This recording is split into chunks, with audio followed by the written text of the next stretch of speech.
দক্ষিণ পশ্চিমাঞ্চলের অর্থনৈতিক উন্নয়নে খুলনা বিভাগে একের পর এক অর্থনৈতিক অঞ্চলের পরিকল্পনা নেওয়া হলেও সব প্রকল্পই কাগজে কলমে সীমাবদ্ধ। জমি অধিগ্রহণ ও প্রস্তাব পাঠানোর পরও তা বাস্তবায়নে দৃশ্যমান কোনো অগ্রগতি নেই। এ নিয়ে আলোচনার জন্য এই মুহূর্তে খুলনায় আছেন সহকর্মী আবদুল্লাহ আল মামুন রুবেল। তার সঙ্গে যুক্ত হবেন খুলনা বিশ্ববিদ্যালয়ের অর্থনীতি ডিসিপ্লিনের অধ্যাপক খান মেহেদী হাসান। সরাসরি চলে যাচ্ছি রুবেলের কাছে। রুবেল, দর্শক, আমরা প্রতিবেদনটিতে যেমন দেখছিলাম, খুলনা অঞ্চলে একের পর এক অর্থনৈতিক অঞ্চল গড়ার পরিকল্পনা করা হলেও সেসব পরিকল্পনা শুধুমাত্র কাগজে কলমে সীমাবদ্ধ, বাস্তবে আসলে এর কোনো অগ্রগতি হয়নি। ফলে এই অঞ্চলে কাঙ্ক্ষিত যে অর্থনৈতিক উন্নতি সাধন সেগুলো আসলে হয়নি। এসব নিয়ে আসলে এই অঞ্চলের অর্থনীতিবিদরা কি ভাবছেন সেগুলো আমরা একটু শুনবো। আমাদের সাথে আছেন খুলনা বিশ্ববিদ্যালয়ের অর্থনীতি ডিসিপ্লিনের অধ্যাপক ডক্টর খান মেহেদী হাসান।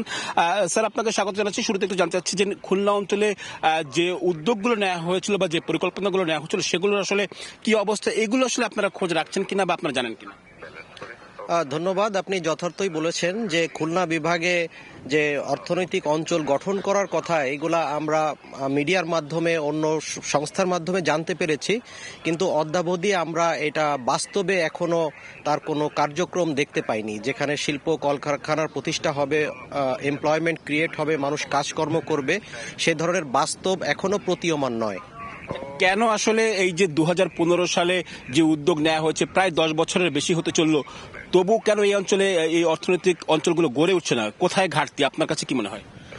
আসলে এক্ষেত্রে যেহেতু এখনো স্থাপন হয় নাই, আমার মনে হয় যে স্থানীয় প্রশাসন, স্থানীয়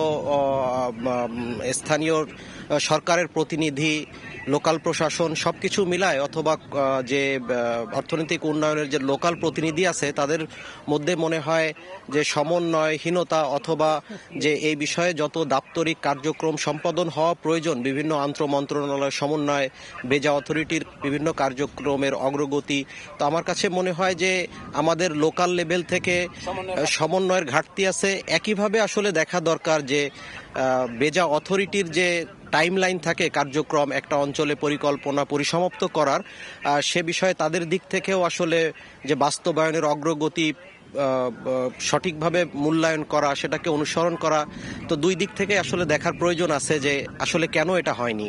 আরেকটা বিষয় হচ্ছে কি, এই অঞ্চলে অর্থনৈতিক অঞ্চল যে হচ্ছে না, এটি আসলে এখানকার জন্য আসলে দুর্ভাগ্য কিনা, মানে এটি আসলে অর্থনৈতিকভাবে আমরা পিছিয়ে পড়ছি কিনা, এটির প্রয়োজনীয়তা আসলে কতটুকু? নিঃসন্দেহে আসলে সরকারি উদ্যোগে যখন কোনো অর্থনৈতিক উন্নয়ন পরিকল্পনা করা হয়, তার মধ্যে একটা অর্থনৈতিক দিক বাদেও একটা সামাজিক দিক থাকে। যেমন আপনি বললেন, খুলনা অঞ্চলের দারিদ্রতা বাংলাদেশের ন্যাশনাল দারিদ্রতার থেকে বেশি। এই অঞ্চলে জলবায়ুগত আরও কিছু সমস্যা আছে, লবণাক্ততা, উপকূলীয় অঞ্চলে মানুষের বিভিন্ন ধরনের সমস্যার সম্মুখীন হয়। খুলনা অঞ্চল যেখানে পাট শিল্প, নিউজ প্রিন্ট, আরও অনেক শিল্পে সমৃদ্ধ ছিল, সেগুলা ক্রমানুযায়ী বন্ধ হয়ে যাচ্ছে।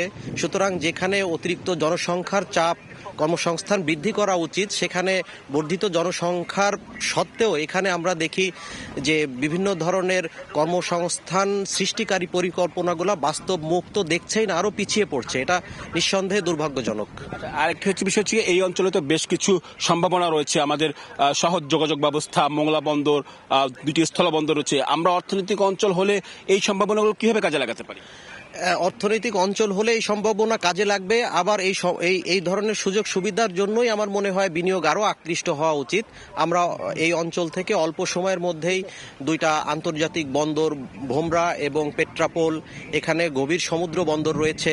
খুলনা অঞ্চলের সাথে বাংলাদেশের অন্য অঞ্চলের নদীপথে, সড়ক পথে, রেলপথে যোগাযোগের ভালো ব্যবস্থা রয়েছে। যশোরে একটি এয়ারপোর্ট রয়েছে। সুতরাং আমরা মনে করি বিনিয়োগকে আকৃষ্ট করার জন্য এই অঞ্চলের যথেষ্ট অবকাঠামোগত সুবিধা রয়েছে। যদিও এখনো গ্যাস লাইনটা চালু হয়নি, তথাপিও যত সুবিধা আছে সেই সুবিধাগুলোকে বিবেচনা করে আমাদের মনে হয় এই অঞ্চলে আরও বিনিয়োগ আসা উচিত। কিন্তু স্থানীয় প্রশাসন, ব্যবসায়ী অথবা বেজা অথরিটি কোন কারণে এটা আসছে না, এটা আমরা আমাদের অঞ্চলের জন্য এটা আমাদেরও জিজ্ঞাসা, এবং এটা আমরা এর আশু সমাধান কামনা করছি। সম্প্রতি দেখলাম যে আমরা আসলে জানতে চাচ্ছি যে এটির আসলে জন্য আপনাদের থাকতে কি পরামর্শ থাকবে এটি দ্রুততম সময় শেষ করার জন্য? দ্রুততম শেষ করার জন্য যখন বেজা অথরিটি এই খুলনা অঞ্চলে কয়েকটা 5-6টি বিভাগে ইকোনমিক জোন স্থাপনের উদ্যোগ নিয়েছে, নিশ্চয়ই তখন তাদের মধ্যে একটা টাইম লাইন আছে তারা কতদিনের মধ্যে শেষ করবেন। সুতরাং সেই অথরিটির প্রথমে দেখা উচিত। একইভাবে স্থানীয় প্রশাসন, রাজনীতিবিদ যাদের যে দায়িত্ব আছে তাদেরকেও দেখা প্রয়োজন। ধন্যবাদ আপনাকে। দর্শক, আমরা শুনছিলাম অর্থনীতিবিদের কথা। তিনি আসলে বলছেন যে পরিকল্পিত উদ্যোগ নিলে আসলে এটি বাস্তবায়ন করা সম্ভব এবং এটি বাস্তবায়ন হলে এই অঞ্চলের অর্থনৈতিক সম্ভাবনা আবারও ফিরে পাবে। তো আমার কাছে এই ছিল খুলনা থেকে অর্থনৈতিক অঞ্চল নিয়ে আলোচনার সবশেষ। খুলনা থেকে সরাসরি যুক্ত ছিলেন সহকর্মী আব্দুল্লাল মামুন রুবেল।